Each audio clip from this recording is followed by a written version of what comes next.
สวัสดีทุกท่านตอนนี้เราก็มาซื้อเหล็กนะพี่น้องหน้าต่างกับเฮียทาวรYouTube จิตอาสาสร้างบ้านฟรีให้คนยากจนติดตามเลยเด้อ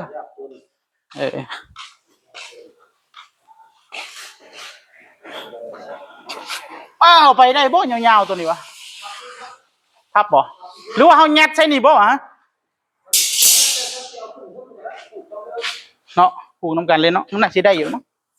ลองมึงก่อนโอ้ภาวนาอย่าให้พ่อตำรวจเด้อโมแม่นละไปนะอ้าวคือคนบนนี่แหละเล็กนี่แหละเห็นบ่พยายามซื่อๆนี่แหละเอายานเห็นตำรวจแล้วค่อยไกลค่อยหนีค่อยว่าซื้อคันเห็นตำรวจแล้วค่อยอ้อมไปทางอื่นกี่ขั้นเว้านำอย่างน้อยๆ500,000ก็ต้องได้เสียแหละ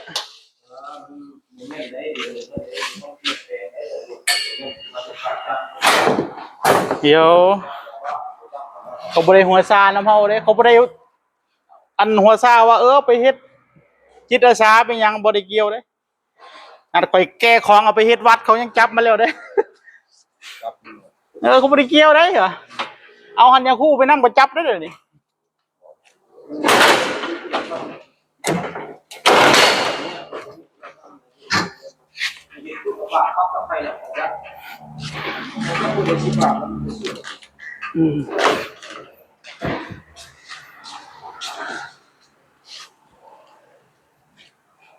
ทุกเวลาเนาะ3 ดอกแม่นครับโควิดไปมันเอากำลังแก้ไขผมบ่ให้คนนี้เข้าได้ให้มันเป็นนั่นครับ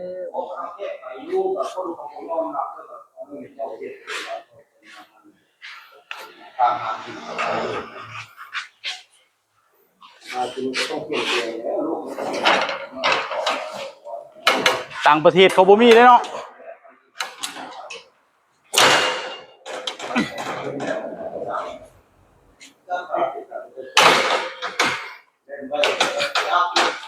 เดินช้าก็บ่ได้ขวางอีกมีพิรุธอีกดิแถมสเปรย์จะขวดนี่แล้วท่าน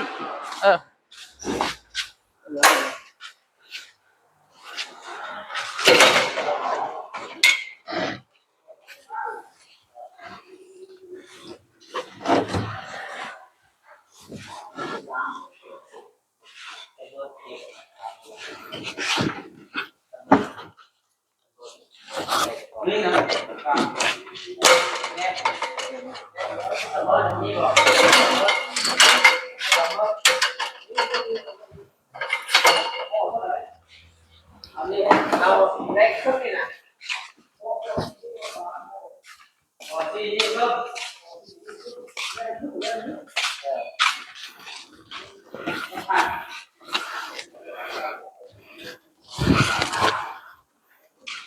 เอา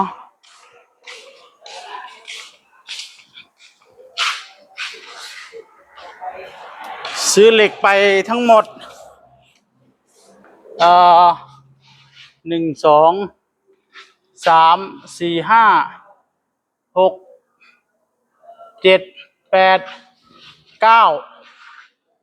9 เส้นนะท่านใช่ไหมใช่หรือเปล่า1 2 3 4 5 6 7 8 เส้น9 เส้นเนาะจับตัวนี้ด้วย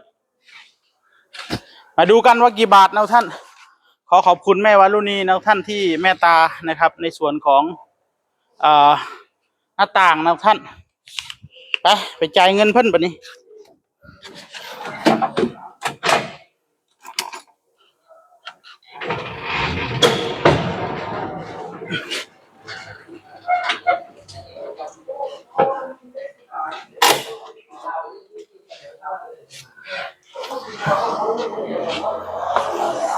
เดี๋ยวรอให้เพิ่นเขียนบินกันทุกท่านเลย มาน่าจะเพียงพอนะสำหรับทำมุกหน้านะทุกท่านทำมุกหน้าใช้เหล็กประมาณนี้แหละต่อมาใช้เหล็กไม่เยอะนะทุกท่านเดี๋ยวรอเฮียถาวร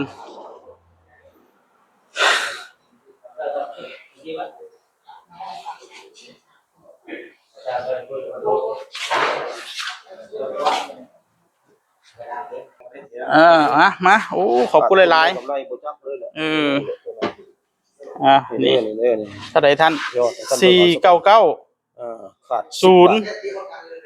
4990เนาะถูกต้องเลยเนาะคำนวณเบิ่งจับเยอะแล้วบ่ไม่ผิดจะได้ผิดอยู่บ่เบิ่งจับเยอะได้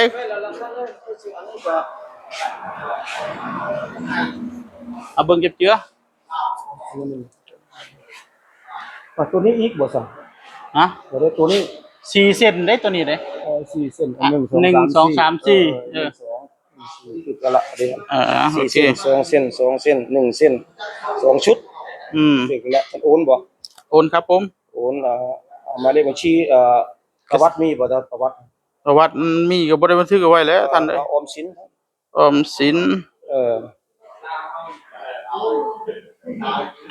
นะ165869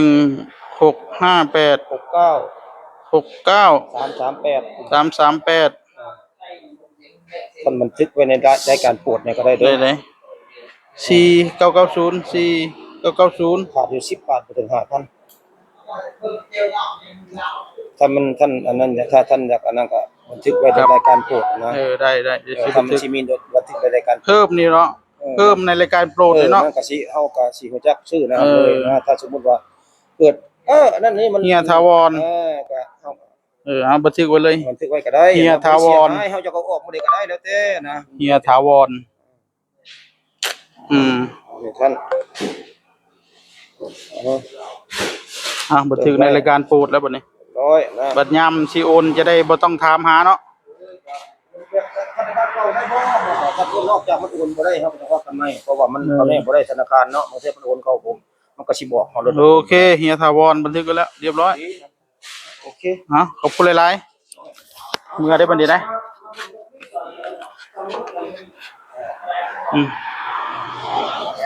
ไปเราเดินทางกลับ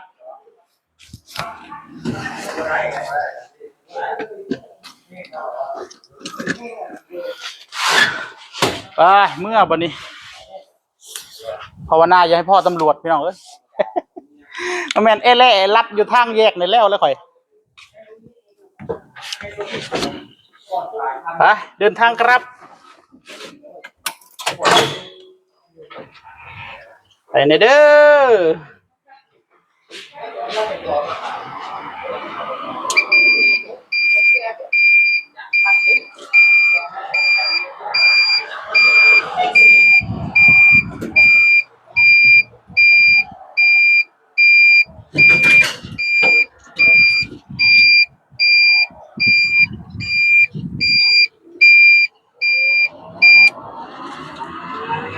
ไปเดินทาง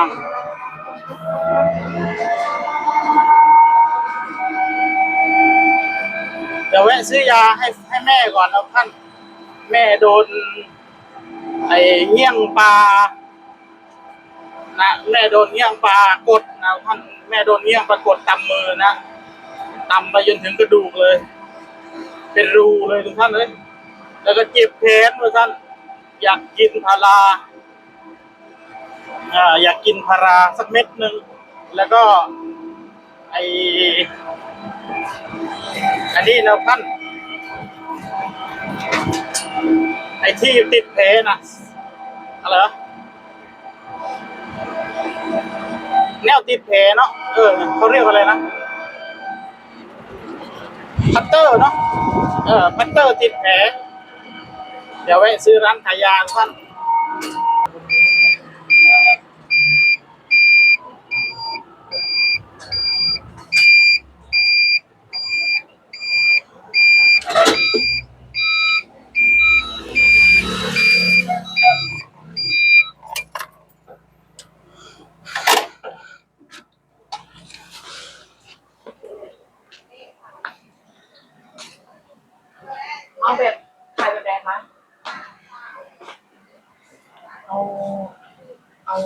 สีย20แล้วก็เสียเงิน20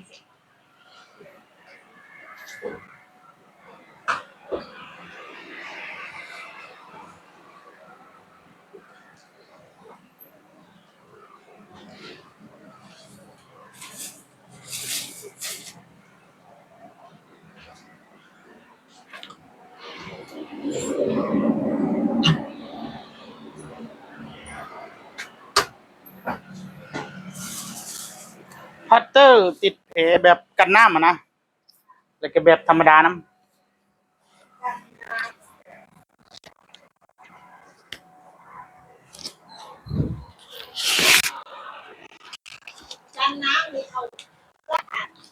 มัน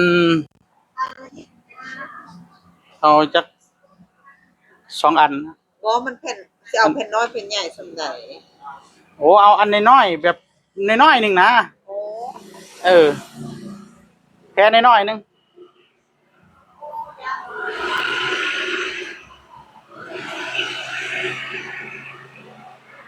กันน้ำมันก็มีค่ะอันน้อยนี่แต่อันใหญ่ๆกันน้อย อืม จะไปตัดเอาเขาอยากได้ถ้าไม่อยากได้ อันนี้จักบาทนี่ แผ่นละ25แผ่นละ25อันนี้2 แผ่นบ่ในนี้ ค่ะ อ๋อเอา ที่เอาแผ่นเดียวก็ได้ก็สิแบ่งให้ เอาแผ่นเดียวก็ได้จ้ะ ค่ะ มันใหญ่ ไม่ให้ลำบากใจ คือใหญ่ใช่ปะ ขาดทุนมากอะขาดทุนน้อยๆเราเอาว่างทุน ก็ถือกันเงี้ยงปลาตำนะเพิ่นสิติดเอาไว้นะเดี๋ยวก็เอาพารานำเด้อเพิ่นว่าเพิ่นปวดมีบ่แนวยากินแบบแก้ปวด มีสิคะ แบบสำหรับอันถือเงี้ยงปลาตำอะนะ มันก็แก้ปวดธรรมดาค่ะ บ่เออ เอาพาราธรรมดาเนาะ เอาแก้ปวด เอาโอเค โอเคค่ะ จักบาทนี่น้ำ คอมพิวเตอร์ธรรมดาเอาจากบ้าน เอา 5 บาท เอานั่นล่ะสำนั้นล่ะแพ็คหนึงน่ะจักบาทน่ะ โอ้ต้องเอาเดี๋ยวนี้สุดท้าย5 บาท โอเคจักบาทบัดนี้ ค่ะอันนี้12บวก20บวก5บวก65ค่ะ อืม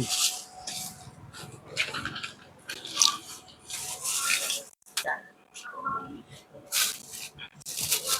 โอ้กินยาแล้วอาตมา38หรือว่ากำลังสนุก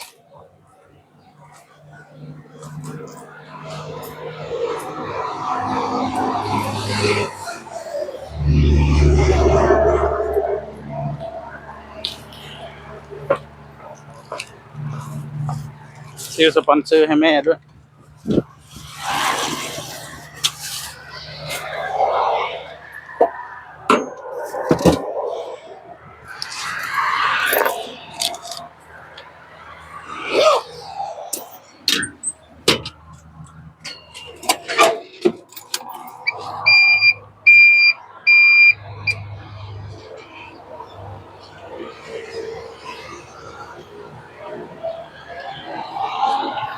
นะหมดไป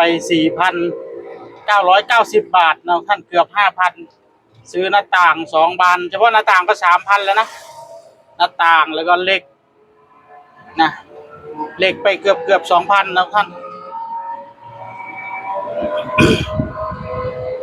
หน้าต่าง 3,000 เหล็กไปราวๆประมาณเกือบ 2,000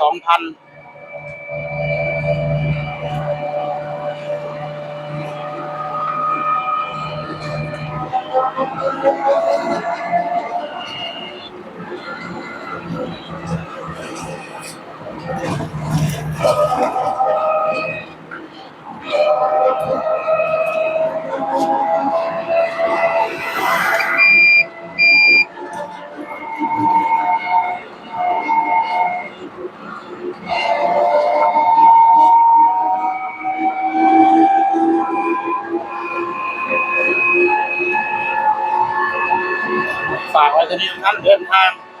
สวัสดีครับ